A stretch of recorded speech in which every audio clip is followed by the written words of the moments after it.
प्रभु परमेश्वर की स्तुति हो। शुभ संदेश के हमारे सारे श्रोताओं को एक और बार यीशु मसीह के अधिश्रेष्ठ नाम में नमस्कार और जय मसीह की।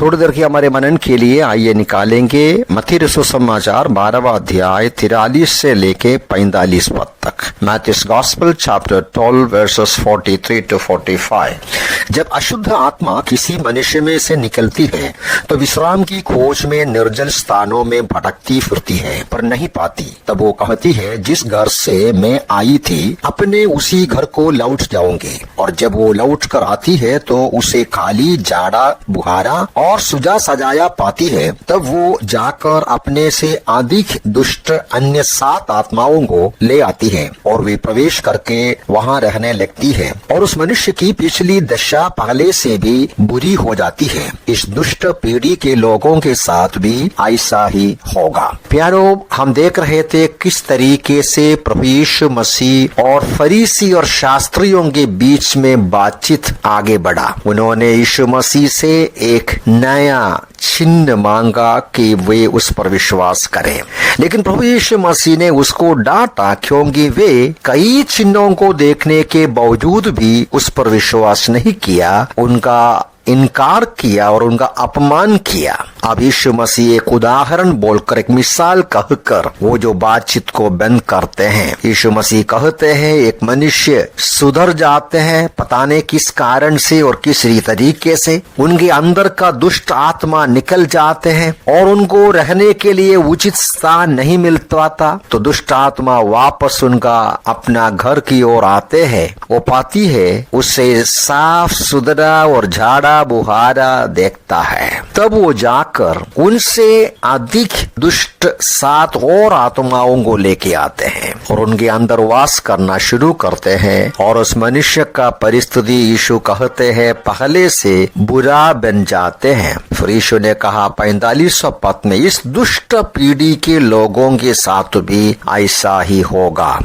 तो सचमुच में बुनियादी तौर पर यीशु ये जो मिसाल कहा यहूदियों के संबंध में, जो उन पर अविश्वास किया। यहूदियों ने उनके बाबिलोन, असीरिया, बिंदुआई के बाद मूर्ति पूजा को कभी नहीं किया।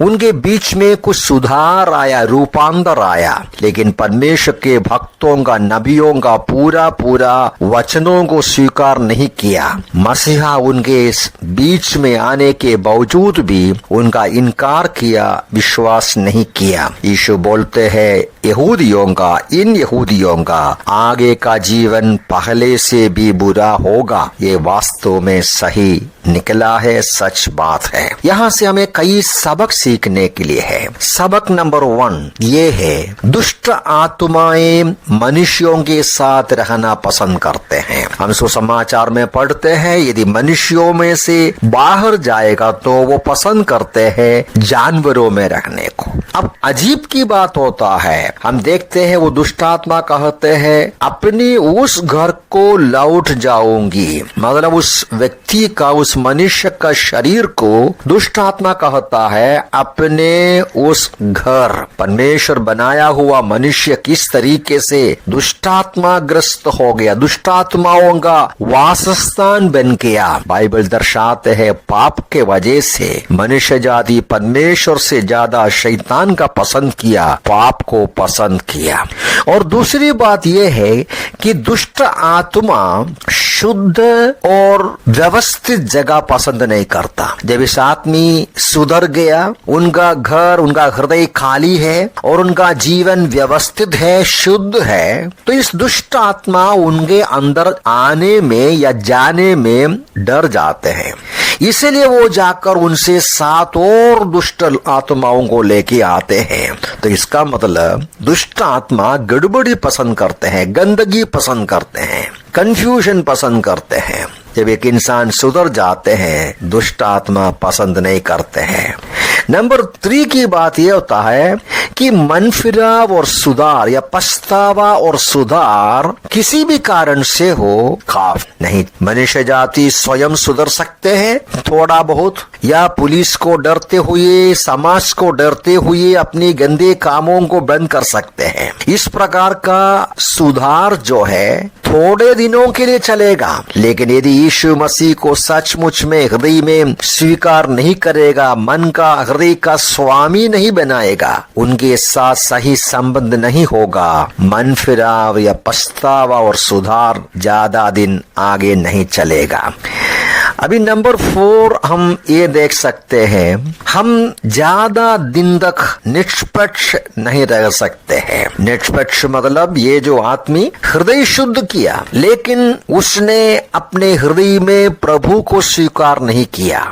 वो शायद ऐसा सोचा होगा कि चलो मैं उनको भी स्वीकार करेगा, इनको भी स्वीकार करेगा, मैं निष्पक्ष रहूंगा। ये बात सही होता है कि निष्पक्ष ज्यादा दिन तक नहीं चलेगा। आज नहीं तो कल हमें या तो आप उनके पीछे जाएंगे, नहीं तो इनके पीछे जाएंगे। दूसरे शब्दों में, या तो प्रभु आपके हृदय में वास करेंगे, नहीं तो दुष्ट आत्मा वास करेंगे। आप प्रभु के लिए हो या प्रभु के विरुद्ध हो, हमारी जिंदगी को शून्य रख नहीं सकता। ज्यादा दिन निष्पक्ष रह नहीं सकता। 5वीं बात यह है, स्वयं का सुधार कई बार हमें सेल्फ राइचस बनाते हैं। सेल्फ राइचस मतलब स्वयं को धर्मी सोचता है। जब एक व्यक्ति अपने ही परिश्रम से सुधर जाने का प्रयास करते हैं, अपने ऊपर भरोसा करते हैं और स्वयं को वो भक्त और धर्मी महसूस करते हैं, और आगे जाकर ऐसा लोग परमेश्वर के सामने कठिन हृदय वाले बनते हैं, उनको सुधरना आगे मुश्किल पड़ते हैं। प्यारो, हम अपने ही परिश्रम से धर्मी, संत या पवित्र नहीं बन सकते हैं। हम आगे जाके पराजित होगा। आज नहीं तो कल हमारी परिस्थिति पहले से बुरा होगा। हमेशा हम इस बात को कहते हैं, एक सुअर को कितना भी नहलाएं, कितना भी साबुन से धोए, सुअर फिर से वही कीचड़ में जाएगा, क्योंकि परिवर्तन अंदर के अंदर होना जरूरी है। 6वीं बात यह है कि एक बार हम सुधर गए, हमने जो गंदगी और बुराई को छोड़ दिया, उसको वापस लेना बहुत ही बुरा बन जाते हैं। संत पतरस ने इसके विषय में बहुत लंबा लिखा है। मैं कुछ वचनों को पढ़ता हूँ। 2 पतरस उसका 2 अध्याय का 20 से लेकर, यदि ये हमारे उद्धारकर्ता प्रभु यीशु मसीह की पहचान द्वारा संसार की अशुद्धताओं से बच निकलने के बाद फिर उनमें फंसकर हार गए, तो उनके लिए पिछली दशा पहले से भी बुरी हो गई है। उनके लिए उस पवित्र आज्ञा को जानकर जो उन्हें दी गई थी फिर जाने की अपेक्षा भला होता कि वे धार्मिकता के मार्ग को ना जाने।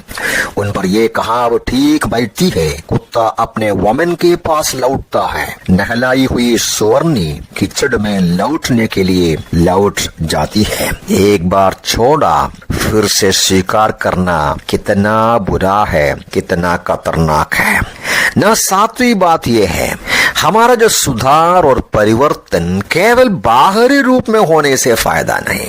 लोगों को दिखाने के लिए हम भक्त दिखाते हैं, बाहरी रूप में सुधार लाते हैं, अंदर के अंदर परिवर्तन नहीं है तो, सुधार नहीं है तो कोई उपयोग नहीं बनते हैं। अंतिम में प्यारो, सच्चा मसीही जीवन, सच्चा आध्यात्मिक जीवन यीशु मसीह को हृदय में बिठाना है, हमारे अंतःकरण में वो वास करना है। प्रभु यीशु के साथ एक सही संबंध है, सही रिश्ता है। वो खुद हमारे अंदर वास करेंगे, पवित्र आत्मा हमारे अंदर वास करेंगे, उनका वचन हमारे अंदर वास करेंगे, और वो यीशु मसीह हमारे अंदर और हमारे द्वारा जीवन बिताएंगे। वो है सही मसीही जीवन। कि आपके अंदर यीशु मसीह वास करते हैं? केवल अपना ही प्रयास से थोड़ा बहुत सुधार में, बाहरी रूप में एक सुधार का जीवन बिता रहे हो, या प्रभु यीशु मसीह आपके अंदर वास करके आपको अंदर से बाहर की ओर पूरी रूप में बदलावट लाते हो, नया जीवन देते हो? क्या प्रभु का वचन आपके अंदर वास करते हो? प्रभु सहायता करे हमारा मसीही जीवन, आध्यात्मिक जीवन केवल बाहर रूप का, दिखावट का, तात्कालिक सुधार, पछतावा का जीवन नहीं, बल्कि सचमुच में यीशु मसीह के साथ एक संबंध में, संपूर्ण रूप में रूपांतर का, पवित्रताई का एक जीवन हो। प्रभु हमें सहायता करे। प्रभु के नाम की महिमा हो।